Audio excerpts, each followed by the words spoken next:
And welcome to Trophy Kids presented by Bad News Media. As always, I am your host, Nate, back for another college football preview. Today we are talking ACC, just like the Big 12, and we're going to do with the SEC, Big 10, and I've done in the past. I'm going to cover the vast majority of teams in this conference, but there are a handful that are going to get left off. If you are a supporter of that team and you like and support our show, I want to honor that. So if your team doesn't get covered and you want something on them, just leave a comment, like the post either on our YouTube page or our social page, notifying me of what team you support and what team I didn't cover that you want to hear about. And I'll put together something real quick and turn it around and get something out for you. But just in the matter of trying to save some time and make this somewhat of a digestible podcast, some teams are going to get left off. But I do apologize if that is your team and your support of this show. I want to honor that. So just let me know, and I'll get something out for you.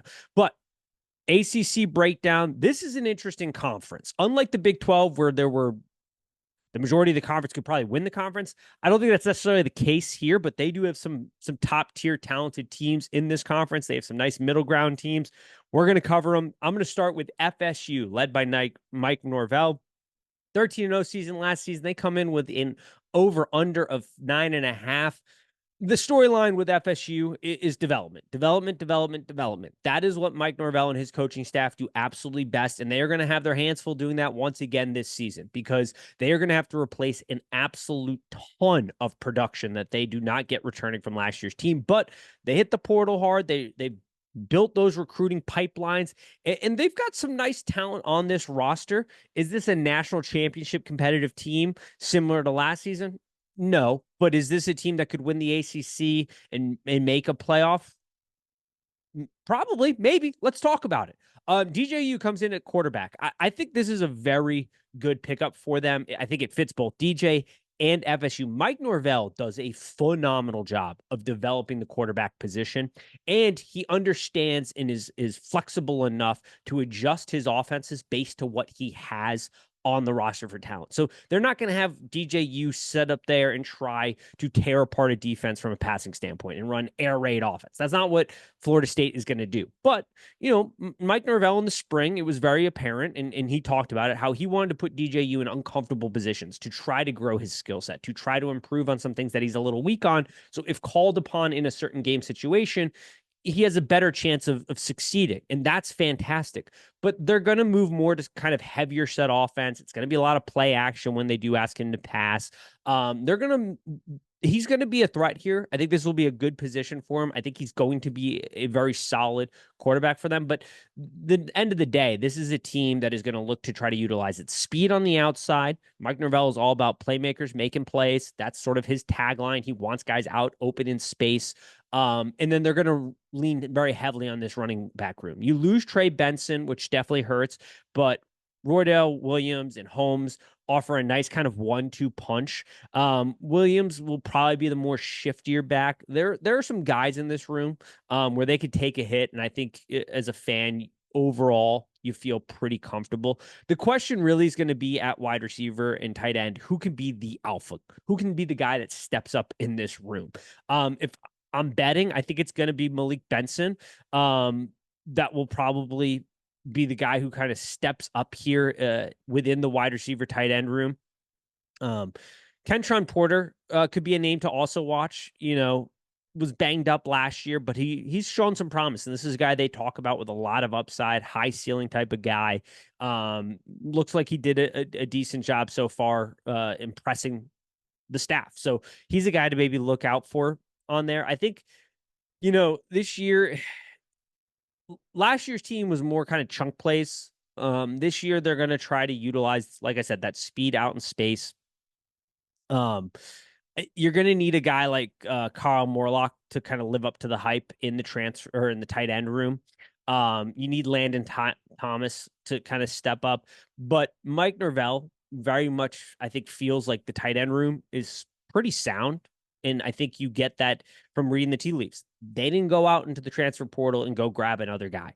I think they feel good about the type of production they are going to have in that room, which will be fantastic because that's what DJU is going to need. He's going to rely on the tight ends to be a little bit of a security blanket this season.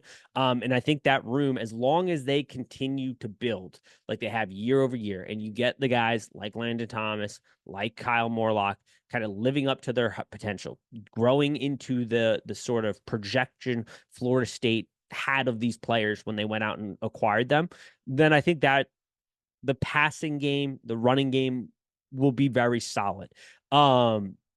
They seem on the offensive line to be very excited about the interstate transfer, Rasheed Leonard. He's at guard. He's a nice piece. TJ Ferguson is coming in from Alabama, a guy they apparently tried to get out of high school. I was reading up on him. This was a guy that when he was in high school, they targeted. They couldn't land him, but they're kind of getting that come back home discount, I guess, on him. It didn't pan out at Alabama, so that's a nice little piece. Left tackle, Darius Washington. Can he stay healthy? I think that is going to be the biggest question mark on this offensive line.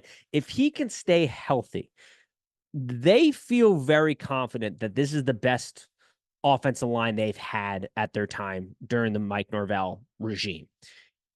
But that is a very key part to it, is his health, and he is yet to really kind of stay healthy. So we'll see. Defensively, Patrick Payton and Joshua Farmer, they combined for 12 sacks, more than 20 tackles for loss. That's a nice piece on your defensive line coming back. Marvin Jones Jr. Is an impact player, I think, for them. He might end up being the best guy on the line. The secondary, they went out and they got the UVA transfer who was solid in ACC play last season. We'll see. I think what I am banking on here is, as long as Mike Norvell and his staff do what they have seemingly done virtually every season, and that is build upon the previous season. They're not going to be able to build upon it in the same way as, should have been in the playoffs, national contender hope without the injury last season to Jordan Travis. I do think that they can be in the conversation for an ACC kind of championship run here. It'll be interesting. The defense is maybe where I'm a little bit more concerned. I think offensively, they'll be just fine. Defensively, we're going to have to see, can the defensive line gel quickly and get going? What does the secondary developmentally continue to look like? I think if your expectation as a Florida State fan is this is a season where we're not expecting to win a national championship, we're looking for a bridge year, we just want to be in the mix for an ACC championship and maybe backdooring into the playoff, I think this roster, the way it's currently constructed, the coaching staff, all that, that's a fair expectation and one that is very achievable. If your expectation is we're winning the ACC, we're going to make a deep playoff run, you're going to be disappointed, I think, in this year's outcome.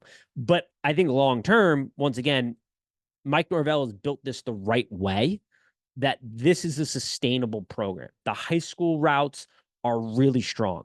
They have nailed the transfer portal process. Like this, Mike Norvell and his staff are arguably the best in identifying guys in the portal, getting them in, and maximizing their potential.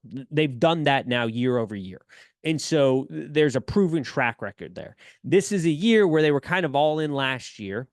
They didn't achieve the goal due to an unfortunate injury and then kind of getting screwed out of the playoffs because that defense was absolutely phenomenal. It would have been awesome to maybe see from a betting standpoint and just what they could have done defensively, because it was one of the better defenses in the country.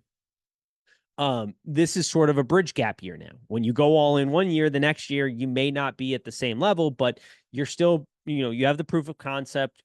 You've got some nice pieces here. You can be a really competitive, really fun team when you're renovating that stadium.